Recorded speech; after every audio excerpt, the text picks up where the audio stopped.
Përshëndetje të dashur teleshikues, kudo ku jeni dhe mirë se vini në edicionin e 86 me radhë të Origjina Show. Format televiziv ky që sjell vlerat e diasporës në vendlindje. Dhe ku jemi të vlerat, ne gjatë qëndrimit tonë në Gjermani, gjatë kësaj kohe kemi arritur të realizojmë disa intervista me profilet të studentëve, të arsimtarëve, të afaristëve dhe të gjitha lëmive, do thoja, edhe të shoqatave kulturore artistike, veprimtarita detare e kështu me radhë. Po, sot kam kënaqësinë që në këtë edicion të kem personazh, një profil suksesi që ka bërë hapa të suksesshëm në mjekësinë gjermane. Bëhet fjalë për doktor Naser Kastrantin, të cilin e kemi këtu në studio. Përshëndetje i nderuar dhe mirë se erdhët. Përshëndetje, faleminderit për ftesën. Si po ndjeni në Origjina Show? Shumë mirë. Bukur shumë. Me Origjinë jeni sepse të prezantojmë fillimisht Origjinën, me që formati thirret Origjina. Po. Unë vij nga Kosova, nga komuna e Gjilanit. Okej. Studimet themelore i kam kryer në Prishtinë, mjekësinë e përgjithshme, mandej atje kam punu pak si mjek i përgjithshëm. Një kohë kam qenë mjekësinë familjare në Gjilan, si shef i mjekësisë familjare, mandej asistent në Fakultetin e Mjekësisë në Prishtinë, në landën imunologji me alergologji, dhe mandej nga viti 2008. Pra pas ke patur gjithë të përgjithësi në Kosovë, në fushën e mjekësisë, si erdhët deri te vendimi që ta lini Kosovën dhe të vini këtu në Gjermani? Cili ishte motivi në fakt? Po, ishte, them drejtën, në Kosovë gjithçka ka qenë më lehtë për shkak se ishte në gjuhën amtare dhe ishte më lehtë me bë karrierë. Ishte një kohë kur ishte vështirë të merresh një specializim në Kosovë dhe gjithë ajo energjia negative dhe ai dëshpërimi rreth mosmundësisë me u zhvillu më tutje në mjekësi dhe ai motivimi intrinsik që më mri më tutje dhe më tepër, ishin ajo që më shtyn me vazhdu një rrugë tjetër, me provuen në Gjermani me mësu diçka më shumë, me u zhvillu diçka më shumë dhe me shpresën që me një kohë ato mësime, ato përvoja me i kthyen në vendin tonë. Erdhët Gjermanisi, erdhët një kuadro i përgatitur me eksperiencë. Si ishte fillimi, sa ju vlerësuan gjermanët, vetë fakti që tashmë nuk jeni thjesht një mjek, po jeni bile krye mjek, tregon faktin se ndoshta edhe fillimi ka qenë i mbar, apo jo? Fillimi ishte i mbar, por megjithatë kishte ato sfidat dhe vështirësitë e veta.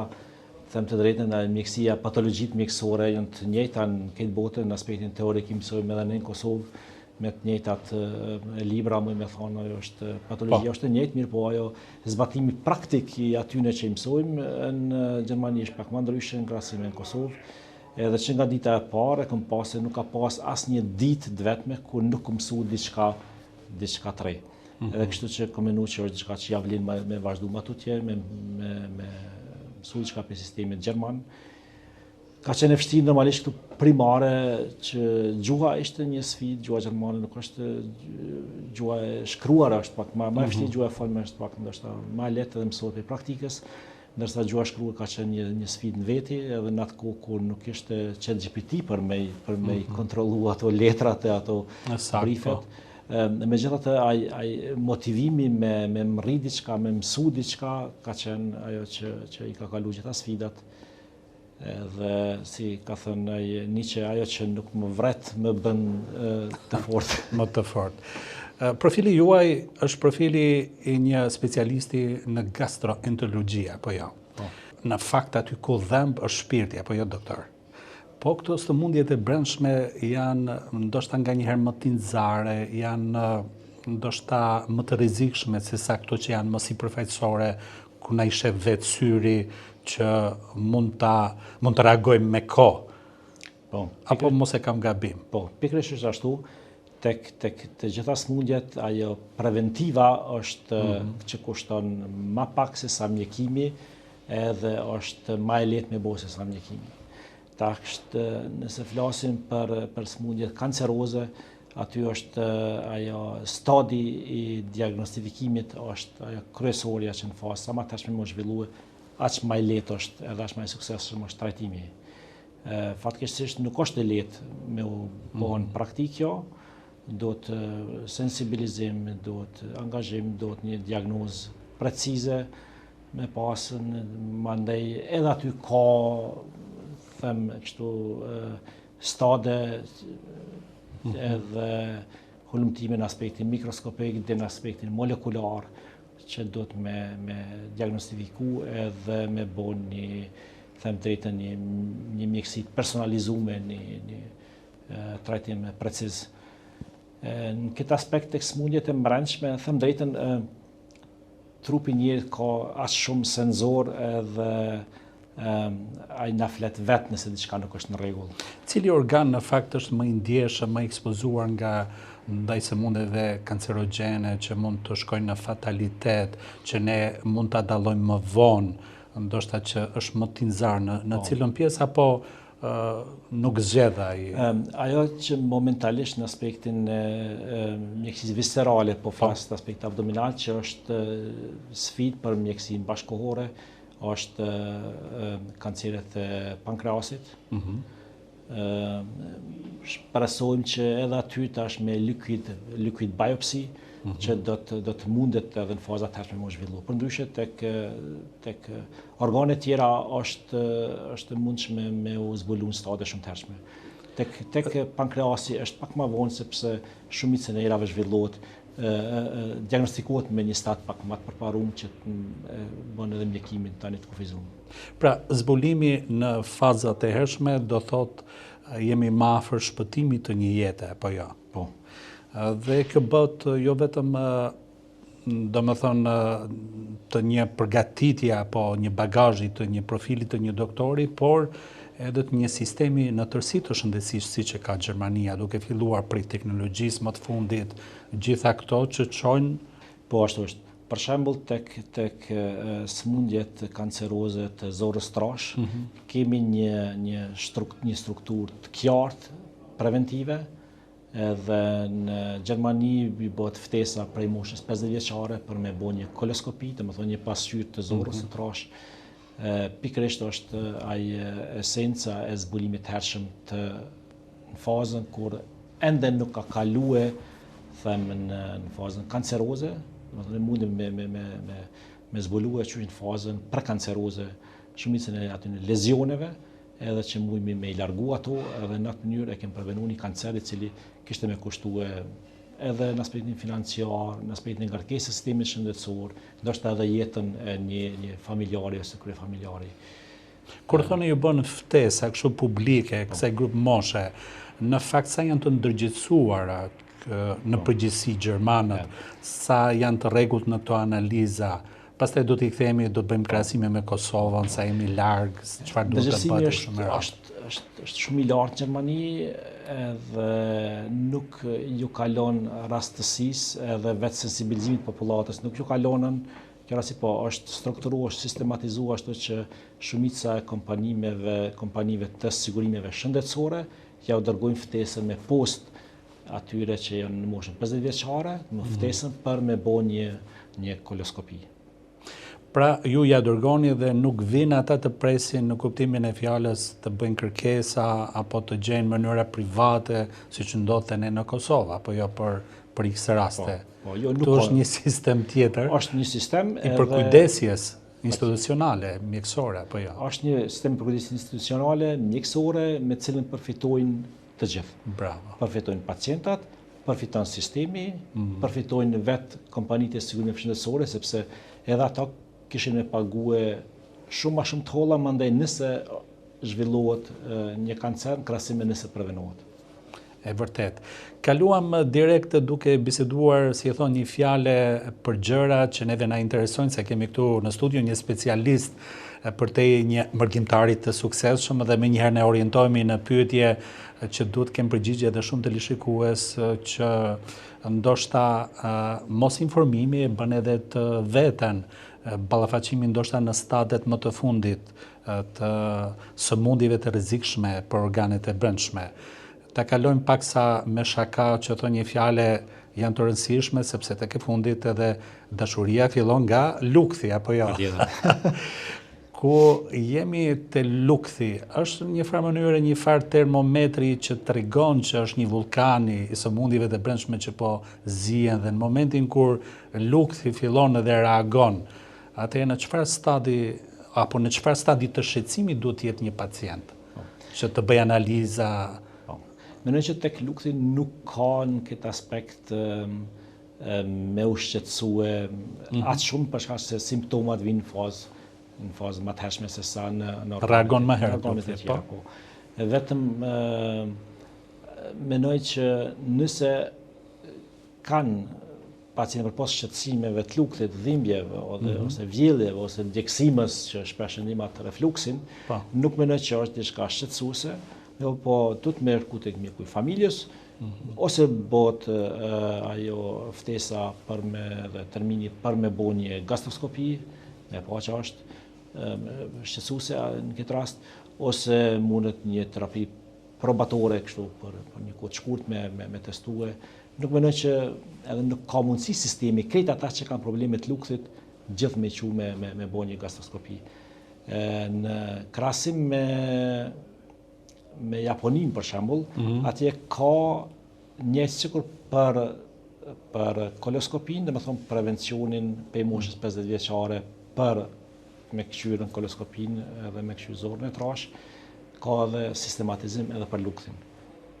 Ata kanë karakteristika tjera në Japoni, sepse atje është kanceri i luktit është shumë më shpesh se sa në pjesën e Evropës perëndimore. Pse bën këtë pjesë, domethënë më të ekspozuar në kancerin e luktit, ku përmendet Japonia, ndoshta artikujt ushqimor, mënyra të ushqyerit që kanë, ka të bëjnë faktikisht edhe kjo pjesë e keq ushqyerjes apo format ushqyerit në paraqitjen e problemeve në këto organet e brendshme?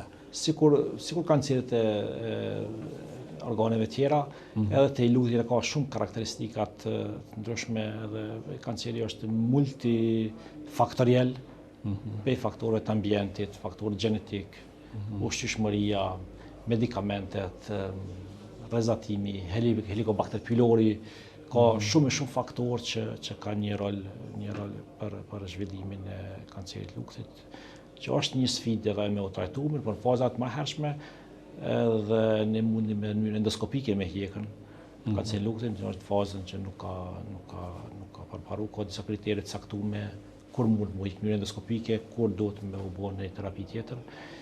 Kështu që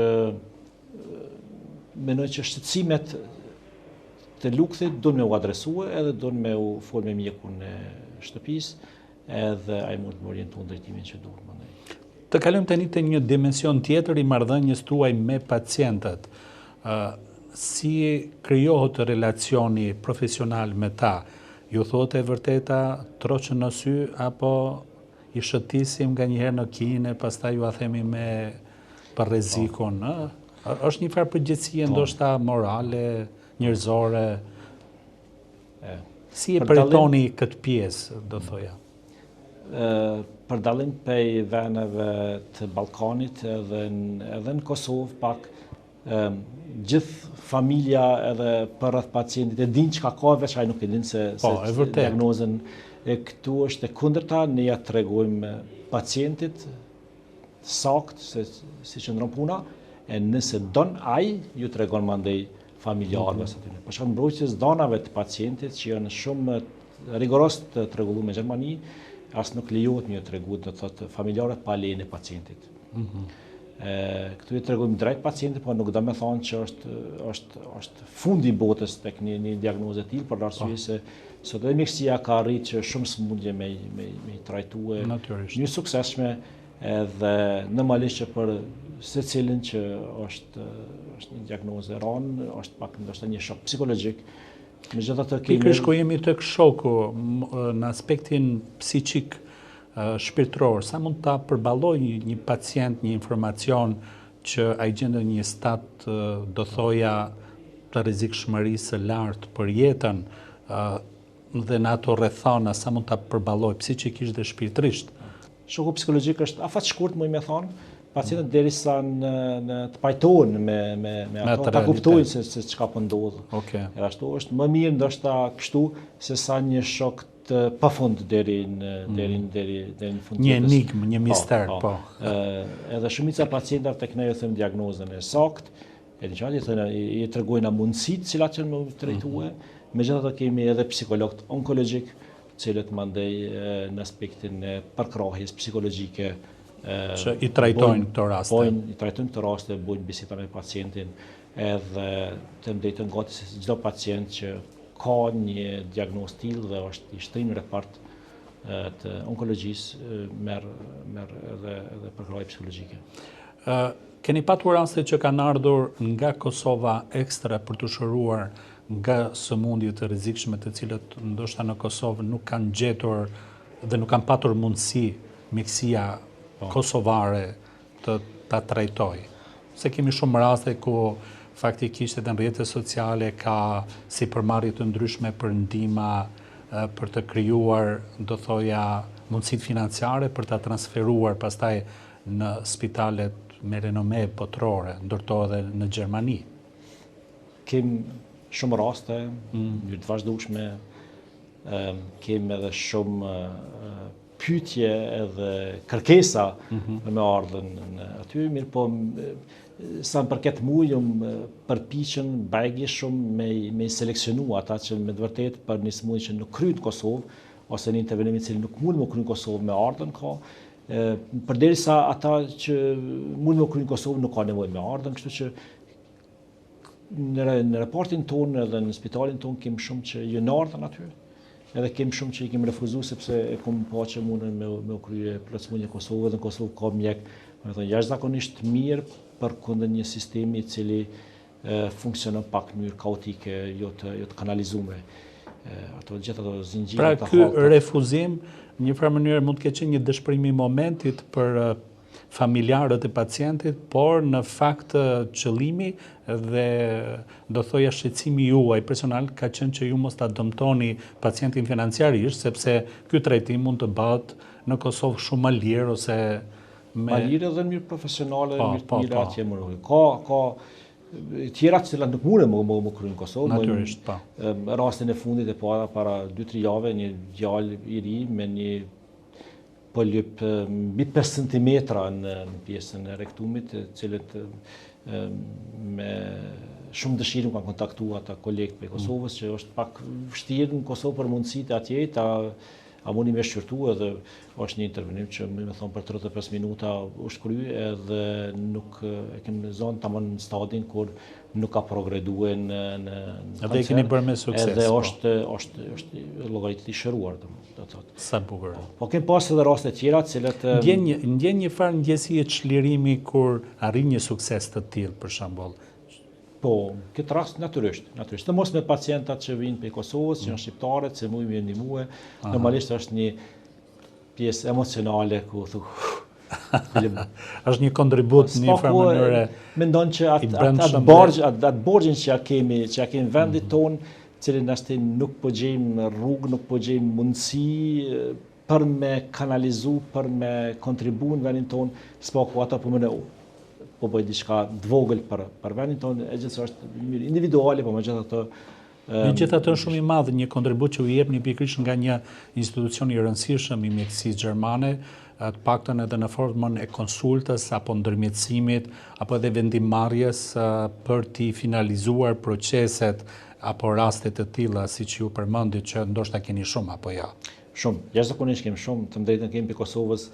Unë personalisht kom jashtëzakonisht shumë një pjesë të madhe do të me kthy për shkak se nuk bërim aspektin kohor, po në anën tjetër të bën me uni mirë kur rastet që janë sfiduese, janë vështira pikërisht ato që ta nxisin kurreshtin me diskutuar dhe me tash Si e ndjen veten një pacient që vjen nga Kosova dhe ku e merr vesh që aty është një mjek shqiptar nga Kosova, një doktor Naser Kastratis? Ndjen sigurt, them drejtën, ndjen durt sigurta, ndjen pak më të relaksuar ndoshta në krahasim me është ai besimi që natyrisht, po, afërsia që funksionon këtu, edhe unë me pacienta shqiptar që jam pas prej Kosovës, më në çaj që biseda direkte edhe me i treguar që si qëndron puna, ka qenë gjithmonë pozitive. Nëse ka qenë fillim pak më e vështirë se i thu që është një smundje rana, është një smundje e vështirë, por megjithatë mendoj që në aspektin e kohës në vazhdim ka qenë diçka pozitive dhe e kanë shumica pranojnë ato, është një smundje që shërohet, është një smundje që nuk shërohet apo çdo qoftë, edhe kur fol direkt e kanë atë besimin më të madh se sa nëse ti u tregon familjarëve është gjendja pak e vështirë, është e keqe, këtë din, pacienti nuk e din. Duke u interesuar faktikisht për profilet e suksesit në rajonin kur ne gjendemi aktualisht në Baden-Württemberg, u lakua emri juaj si një profil suksesi, po kemi edhe të tjerë mjek shqiptar, koleg që mund i kesh qoftë edhe në klinikën ku jeni, apo edhe rreth Stuttgartit. Po. Sa ju bën kjo të ndjeni mirë ku merrni informacione që keni kolegë që janë me origjinë shqiptare, nga viset e ndryshme natyrisht, edhe që janë pjesë e mjekësisë gjermane? Po, na bën me uni mirë, kemi shumë mjek shqiptar. Ajo e përbashkëta e jonë është ai shqetësimi që atë që shohim çdo ditë në Gjermani, atë përvojën që fitojmë këtu ne, është shqetësuese për neve që nuk mundem ndoshta me kontribu më të me shkëmby ose me kthy në vendin tonë. Kjo është një shqetësim i përbashkët. Unë kem disa takime vjetore, 2 vjet me mjekët rrethinës Heilbronni deri në Stuttgart, që takojmë rregullisht 2 vite edhe. Sa është numri parafërsisht i këtyre kolegëve i mjekëve që ju takoni? Ajo që ne takojmë vetë rrethina në Heilbronn me 2 spitale për rreth edhe 2 në Stuttgart jemi mbi 50 mjekë. Wow, 50 mjekë. Mbi 50 mjekë jemi në Kosovës. Po, gjithashtu besoj se ka dhe personel tjetër si në teknik medicinale. Po, teknik, infermier dhe nuk ka asnjë repart në cilin nuk i një ose 2. Mirë shumë. Por, ko them mirë shumë, kemi të bëjmë në kuptimin e fjalës se këtu është edhe një Kosova për Shqipërinë e vetes, është një numër i madh i bashkëdhetarëve tanë, edhe një farë mënyrë lidhja juaj me komunitetin që është këtu, të shqiptarëve. Si qëndron? Sa jeni të përfshirë në ngjarjet e tyre? Ne u takuam së bashku edhe në një event për nder të pavarësisë së Kosovës që organizoi Konsullata e Republikës Kosovës në Stuttgart. Sa jeni të përfshirë ju profesionalistët, specialistët në këto evente, sa jeni afër komunitetit? Jo mjaftueshëm. Shumë pak. Këtu ka vend shumë për me organizu edhe me Këtë mora vesh edhe nga disa bashkëdhetarë të tjerë, të cilët më përmendën disa profesionalistë mjek, por tha që janë në një farë mënyrë më të izoluar, nuk janë të përfshirë në aktivitete të bashkëdhetarëve. Pse është pyetja? Ndoshta për shkak që mjekësia i ka të specifikat e veta, ne jemi me të vërtetë me orar pak zgjatën punë madje për me qëndruar Nuk është të thënë që mungon dëshira, apo jo? Jo, dëshira përkundazi. Gjithmonë është ai dëshpërimi që nuk mundem edhe pak me bë, nuk mundem edhe pak me organizuar. Ndoshta pak mjek që një kategori e profesioneve që janë mas pak të më thonë të organizuar. Nëse i shohun profesione tjera, gjitha lamive tjera, me të vërtetë kam një përshtypje që janë subjektive, janë më të organizuar se mjekët. Mjekët janë mas pak të organizuar. Nuk ndoshta për shkak të profesionit që ka angazhime shumë ta për me qenë me kohën, do të takon me qenë rrjedha, me lexu, me marr pjesë në kongrese, në shoqata, me bën një punim shkencor, një libër, edhe ajo pak na është mungesa kohës, na pengon pak për me marr pjesë në aktivitete ndryshme, megjithatë është pamjaftueshme me cilin do mjek që flet shqiptar. Kjo është ajo brenga që pak po kontribon edhe për komunitetin shqiptar në diasporë, edhe më pak për shqiptarët edhe për Kosovën e Shqipërinë.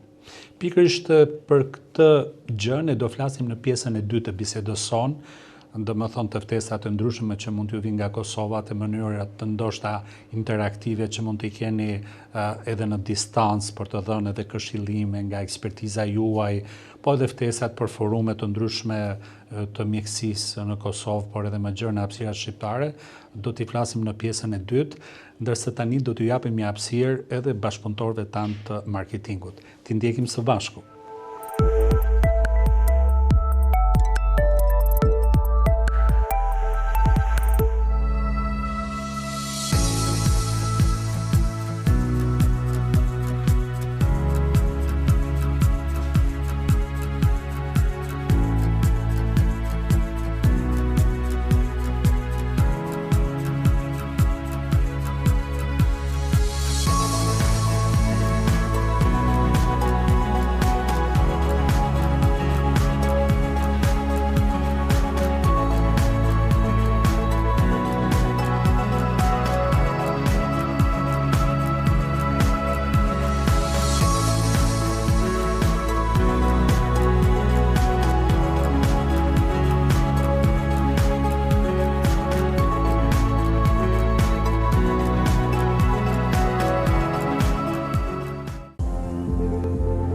Fitoni rahatin e vërtet me kondicionerët inverterët të serisë Gentle Cool, tani me zbritje të jashtëzakonshme. Mos e lini këtë mundësi t'ju ikë. Vizitoni dyqanet tona në Pejë dhe në Prishtinë. Porosisni tani online. Mbajini shtëpinë tuaj të freskët gjatë verës dhe të ngrohtë në dimër. Bruno është zgjedhja ideale për ju. Adheu në zemër natyrisht është të çdo margjimtar kudo në përbot. Formati më i ri televizionit TVR, Adheu në zemër ka për qëllim që t'ju ofroj pikërisht fëmijëve të margjimtarëve tanë të moshës 6 dhe në 12 vjeç një hapësirë televizive për të shpalosur talentin e tyre në fushën e recitimit. Pra yjet e recitimit nga diaspora. Të gjithë ju të nderuar prindër që keni pikasur talent tek fëmijët tuaj në fushën e recitimit, ose vetë ju dëshironin që fëmijët tuaj të jenë personazhe në këtë format televiziv, atëherë mund të aplikoni në faqen tonë në Facebook Televizioni TVR. Dërgoni aty të dhënat tuaja si emri, mbiemri, një numër kontakti dhe gjithashtu edhe një video të kandidatit apo kandidates me një recitim të një vjershe. Vjershat apo poezitë duhet të jenë me përmbajtje për Adheun. Ju mirëpresim. Kantier gjigant. Angazhim dhe përgjegjësi. Qindra shqiptar të punësuar në këtë kompani. Reka Kompani, me pronar vëllezërit Reka, lider në fushën e ndërtimit në Belgjik.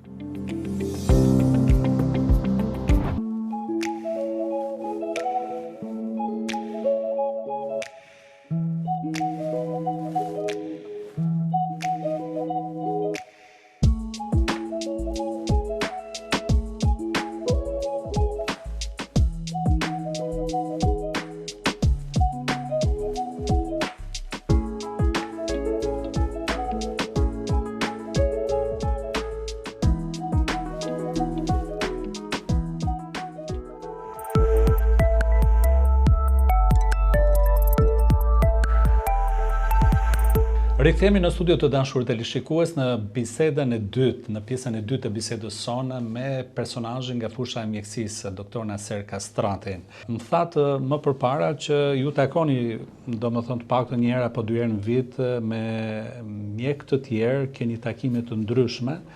Ajo që ne takohemi dhe diskutojmë mendoj biseda janë ndryshme. Duke filluar prej asoj familjare deri tek kryesisht miqësore, profesionale, shërbimet profesionale që i bëjmë këtu në Gjermani, edhe një pjesë e madhe asaj se çka ne kishim mujt me bë për vendin ton, a ka një pikë që ne mundemi me kontribu, a ka një rrugë të hapun që ne kishim mujt me kontribu, edhe mirë që me kanalizuat atë borxhin që kemi vendit ton.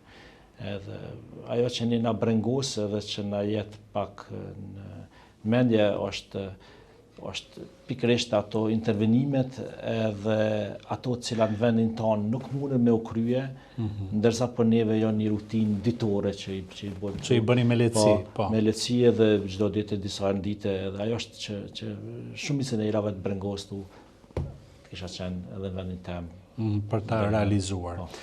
Kemi raste për shembull që besoj që edhe ju keni dëgjuar shpesh lajm ditor që në spitalin e Prishtinës u bë një ndërhyrje epokale, domethënë kirurgjikale, ku këtu ju ndoshta mund ta keni si buka e djathi, ato ndërhyrjet. Si shikoni këto lajme, këto ngjarje, e vlerësoni si një avancim që po bëhet edhe të mjekësisë atje, të punës atje apo jo? Është një avancim, po është një avancim individual, sipas rasteve. Okay. Mendoj që për me u zhvillu mjekësia do të një sistematizim. Do të këto raste që atje bëhen ndoshta në disa dhe bëhet lajm, këtu është rutinë që nuk është lajm. Pra janë raste sporadike. Janë raste janë raste rutinore këtu, atje janë raste sporadike. Tash mjekësia në aspektin e disa operacioneve të mëdha që kryen Kosovë ndoshta bëhet lajm. Këtu ne nuk bën me robotik, shembull, me Da Vinci është një prej roboteve të cilët Në mënyrë shumë precize. Në mënyrë shumë precize. Mandaj edhe në aspektin endoskopik, intervenimet endoskopike, siç është njëra prej tyre është poem, që është. Janë të shtrenjta këto intervenime nëse bën që vjen dikush nga Kosova këtu, për shembull, si sillen shifrat praktikisht? Mendoj që nuk janë shtrejt, mjekësia në Gjermani nuk është shtrejt, mirë po ajo në rreth asaj që bëhet është shtrejt, sepse koha mjekut dhe gjitha ato nuk kushtojnë shumë. Mirë po, unë jam shumë i bindur që njëjti intervenim në Kosovë kushton më shumë, po të bëhet njëjtë si në Gjermani. Sepse për me bë një intervenim normalisht që të vynë analizat, të vynë një ultrazot, të vynë një rezonancë, të vynë po. Edhe ajo që ta jep suksesin është pikërisht nuk është vetë intervenimi, po është përgatitja rreth atij intervenimi, edhe me menjanu gjithë ato faktorët çka mund të më shku keq. Do të thonë, kjo është ajo para përgatitja, e cilën me bë edhe në Kosovë kishte kushtuar njëjtë. Unë thash kam pas shumë pacienta që tashmë nuk mira me fakturat të shumicën e vas nuk e di sa ju shkruajmë, po disa që kanë qenë këtu ne, mandej kanë raportuar që në Kosovë ju ka kushtuar më shtrejt paraprakisht intervenimi i njëjtë prevenues për shembull që kanë bërë. Nga kjo rezulton, po të bëj një pyetje që intereson popullit, se pak a shumë unë e di, dhe ndoshta nuk është aq etike për nivelin e bisedës që po bëjmë, por ta kthejmë paksa më të në interesa masive, do thoja, ku fitohet më shumë për një doktor në Kosovë apo në Gjermani? Më trego drejt, doktor. Varet për nivelit. Mendoj që nivelin e gastroenterologjisë edhe të specializimeve të posaçme në Kosovë fitohet më shumë. Nëse këshymi neto, në Kosovë fitohet më shumë. Duke marrë parasysh atje zhvillimin e klinikave private gjithmonë apo jo?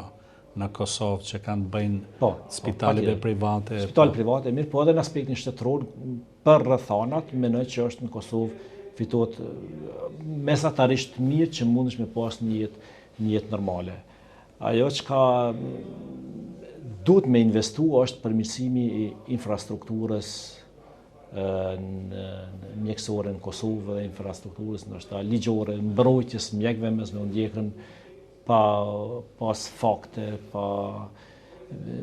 mendoj që ka shumë çka që duhet me u përgjat. Kushtet e punës duke filluar që nga sigurimi i pacientit, që sigurimi duhet marrë përsipër ndoshta shumë trajtimet mjekësore siç e ka Gjermania që mungon Kosova. Patjetër. Nuk është vetëm sigurimi shëndetësor, po është edhe ai sigurimi juridik, cilin e ka edhe pacienti, po edhe mjeku. E kuptoj, po. Se edhe në aspektin mjekësor ndodhin komplikime gjatë intervenimeve, ndodhin të paqëllimshme, me cilat pacientat kanë mundësi me kërku një dëmshpërblim, mirë po cilë nuk e pagun mjeku direkt, po edhe mjeku është i sigurum për komplikimet edhe ato që nuk mund me shku ashtu siç është paramenue.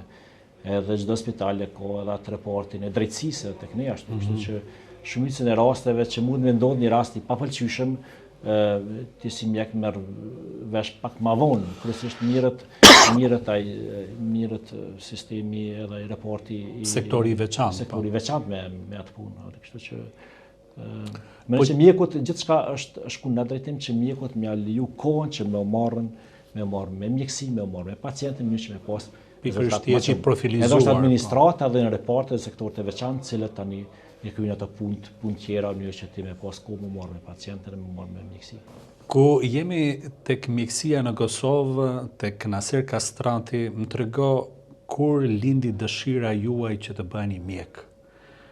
Kishit ndonjë përkrahje, motivim mansor nga familja, nga rrethi, nga shoqëria, si u ndez ajo shkëndia, ajo xixa, që ju të merrni me një profesion kaq delikat dhe kaq human në të njëjtën kohë? Po, në Kosovë mendoj që ëndra shumë fëmijëve është me u bë mjek.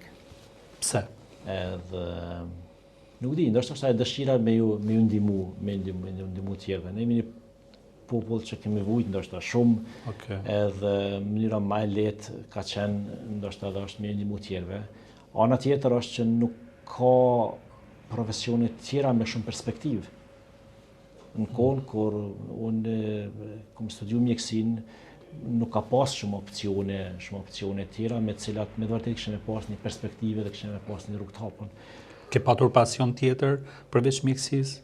Po fizika, edhe sot më mbetet një prej merakeve më të mëdha sepse fizikën e kam dashur shumë edhe kom pasur që në vitin e parë studimeve një bursë për me shkuar në Austri për fizikë, edhe që nuk e kam shfrytzuar, kështu që po di, me gjitha të ndihem rahat aty ku jam tash.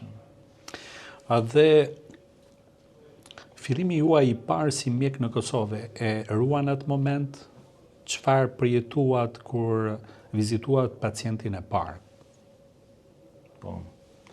Ka qenë shumë stresuese për shkak të përgjegjësive dhe sistemit i cili e ngarkon pak mjekun kosovar me gjëra të panevojshme. Këtu e shoh tash në Gjermani një mjek fillestar kish me pasën pak më lehtë me pas. Më shumë ashtu kish me pasë vështirësinë administrative të letrave të organizimit, mirë po përgjegjësinë për me punu me pacient kish me pasën më të vogël se sa në Kosovë, por arsye se është sistemi piramidal i ndërtuar. Do të thonë një mjek fillestar në specializim e ka një mbimjek, mandej është një kryemjek, një udhëheqës si kryemjekëve ose zavendës si shefit, mandej shefi është. Kështu që gjithmonë e ki dikan i cili smoku 2 herë në ditë të njëjtin pacient e shef në mëngjes dhe mbrëmje, qoftë në personalisht në mënyrë digitale, kështu që mundësia për me gabu është mandej më e vogël. Në Kosovë ke pas përgjegjësinë vet, unë fillimin e parë kam pas me një klinikë, me një fshat të komunës Gjilanit, ku nuk ajo që ka frigu ma shumë ka qenë çka nëse gjatë dhënies një antibiotiku, se na kena dhënë gjithmonë shumë antibiotika që edhe në shumicë aty intramuskular, këtu në Gjermani intramuskular një herë kom dhënën, edhe atë nuk ka qenë antibiotik, ka qenë një haldol të një pacient, kështu që në Kosovë domethënë akoma i për injekcione intramuskulare, në atë ka qenë e farë brenga ime që çka nëse një alergji ose një shok anafilaktik shkaktohet me çfarë kushte muj unë me mbuluën me një ordinancë, me një ambulant fshatit.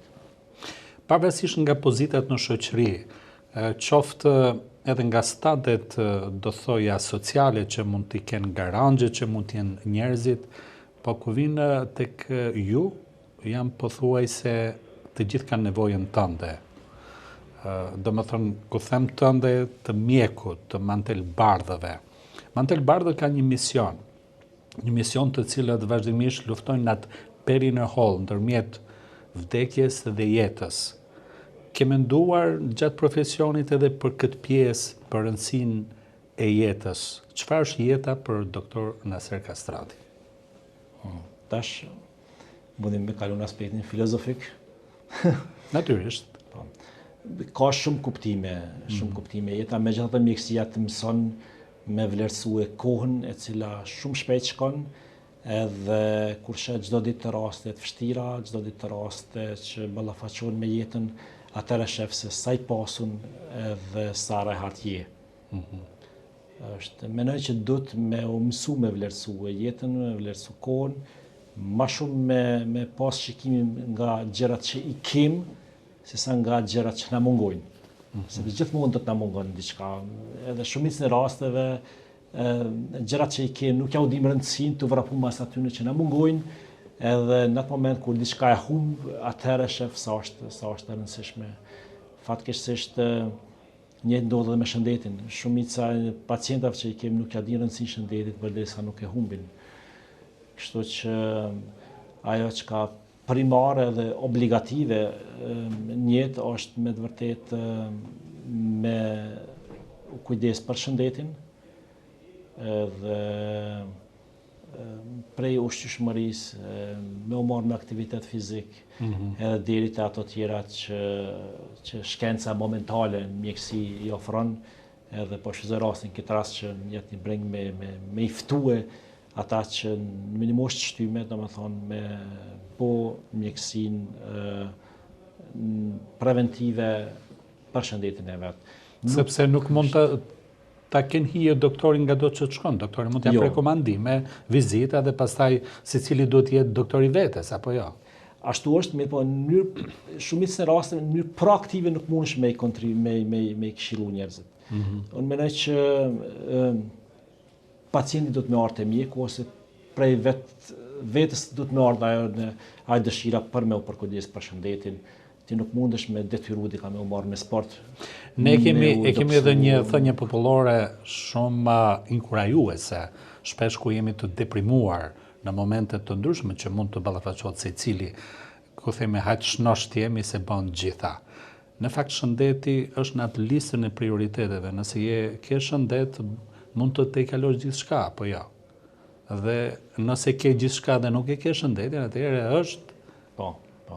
Thash, ajo që ka të vynë për me pas sukses, natyrisht ka është ajo skema piramidale e Abraham Maslow në aspektin psikologjisë, që e para vynë normalisht është me qenë ushqimi, me koni mingim, me qenë i uritun, mandej familja kështu me radhë, për me u vetë aktualizue, menoj që tani shëndeti është një për bazave aty.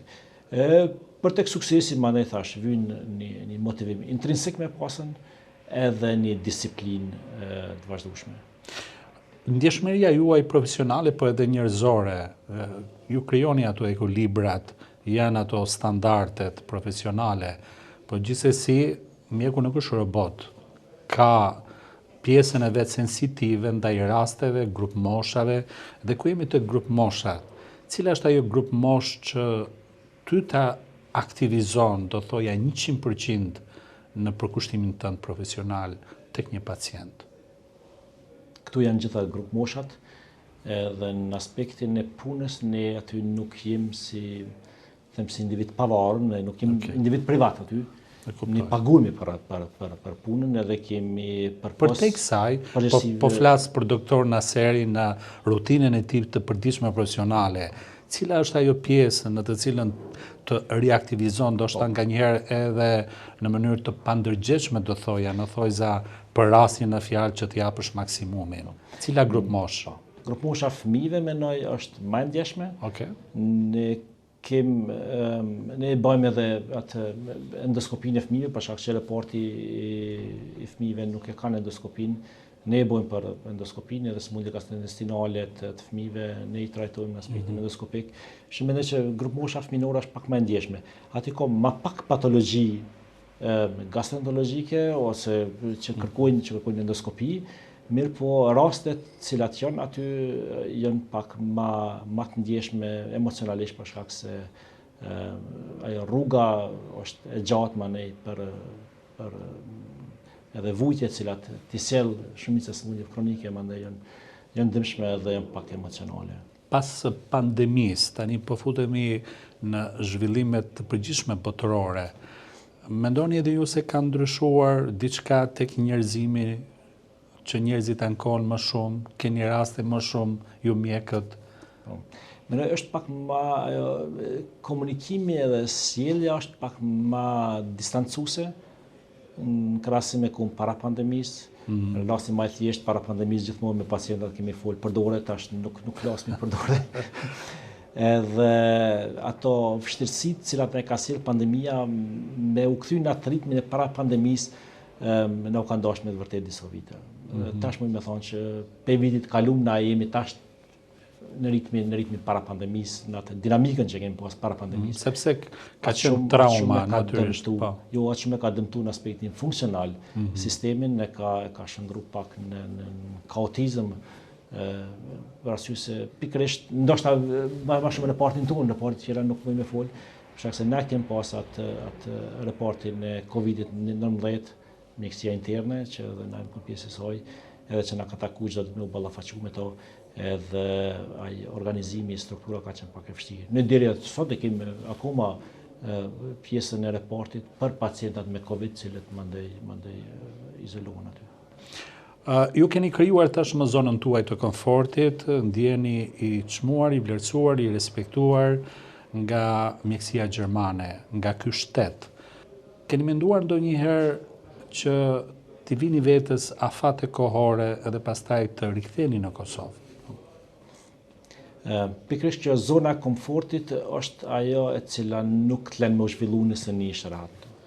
Mendoj që ato të mirat janë jashtë zonës komfortit. Kështu që natyrisht gjithmonë kam menue çka mund me kontribu, çush mund me kontribue edhe jashtë kësaj përditshmërisë që e kem këtu ne. Megjithatë jam idhëtari asaj që kontributi nuk do të më qenë veç rastësor, individual, po do të më koni strukturum edhe i kanalizum. Edhe në këtë mënyrë mendoj që kontributi kish më qenë shumë më i madh për vendin tonë. Fatkeqësisht përpos improvizimeve edhe ftesave për me kontribue mjekët dhe profesionet tjera, inxhinierë të tjerë në vendin tonë nuk ka pas një strukturë caktuar ku ti mundesh me u drejtue.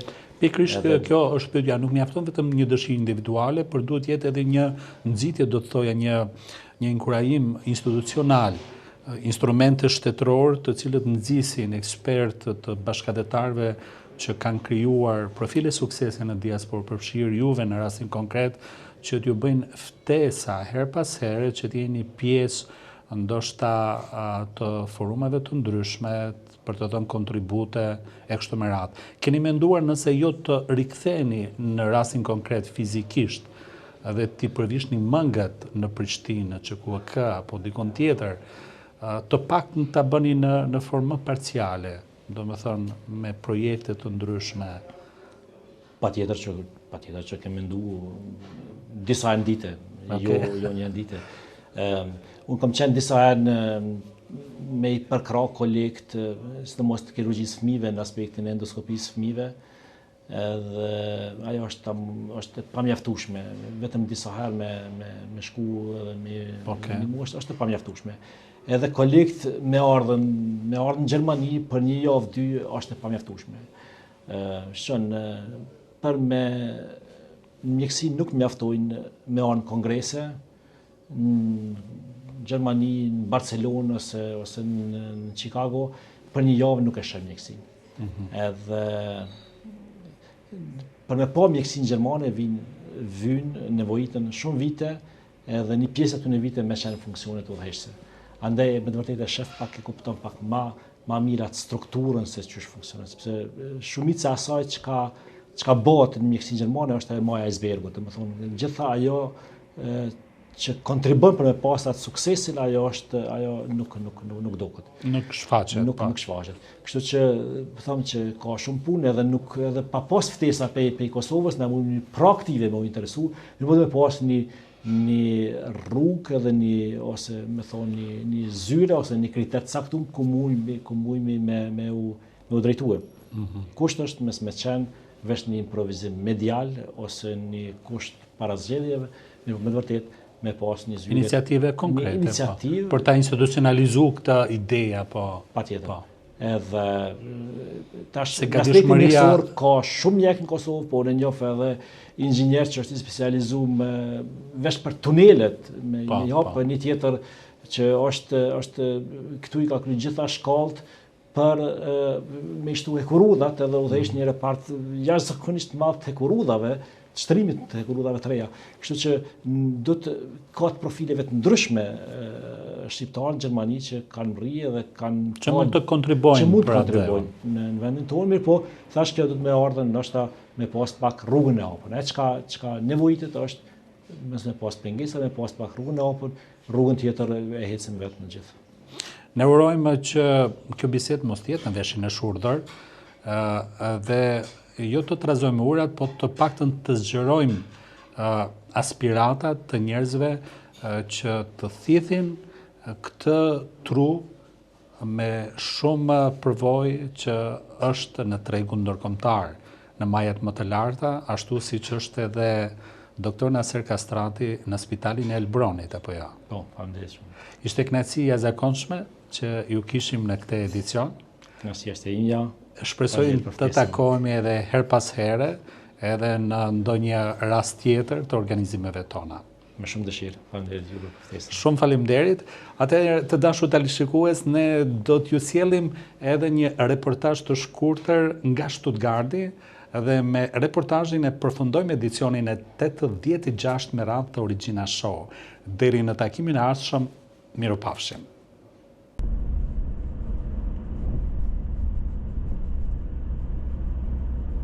Stuttgart, kryeqyteti i landit të Baden-Württembergut, është një nga qytetet më të rëndësishme të Gjermanisë, duke ushquar për industrinë e fuqishme automobilistike dhe trashëgiminë e pasur kulturore, me një popullsi prej rreth 630.000 banorësh, një kombinim unik të peizazhit natyror dhe zhvillimit urban.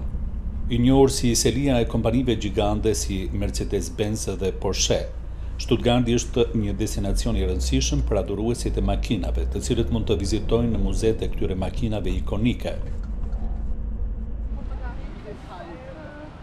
Ndërkohë Schlossplatz, sheshi i qendror i qytetit, mbetet një pikë takimi për vendasit dhe turistët, duke ofruar një atmosferë të gjallë dhe historike. Qyteti ofron një sër mundësish për integrimin e të huajve duke përfshirë qendrat e mirëseardhjes. Këto qendra ofrojnë informacion dhe mbështetje për të sapoardhurit, duke i ndihmuar ata të përshtaten më lehtë në jetën e përditshme në Stuttgart.